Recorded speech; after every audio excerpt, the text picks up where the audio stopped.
Hello, it's Orlando. I'd like to talk to you about creativity. Those of us who consider ourselves the creative types have a couple things that bog us down from time to time. One is how to get started. Sometimes starting becomes the most difficult thing for us. Then a second thing that becomes a matter of difficulty is when to stop. Is the job complete? Have we given enough to the assignment?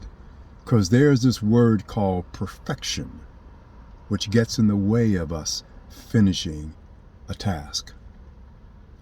Perfection is interesting. I was reading some information about Pablo Picasso, the famous painter, and they said that as he got older and in his later years, people were reluctant to take him to museums or galleries where his paintings were being featured.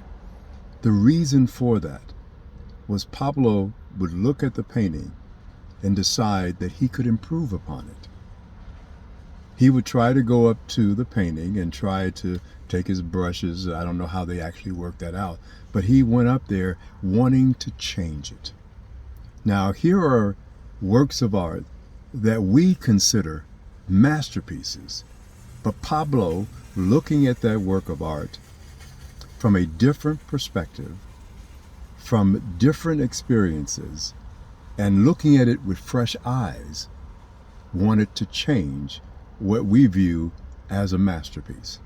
So if Pablo does that with completed works, imagine how we would feel.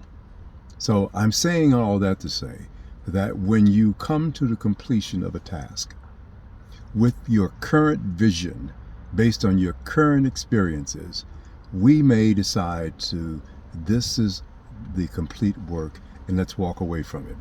Now I know we have a creation period. I know we have an incubation period where we let the work settle. And I know there's a time when we'll go and say, we've created it, we've incubated it, we've given it some time, and then once that has arrived, we have to walk away from it, knowing that we've done the best we can at this point in time. This is Orlando Caesar. Once again, I'm always between great and fantastic because it's great to be alive, and we have a fantastic opportunity to make a difference. So we should approach each day saying, we're glad to be here. How can we help? Have a phenomenal day. Bye.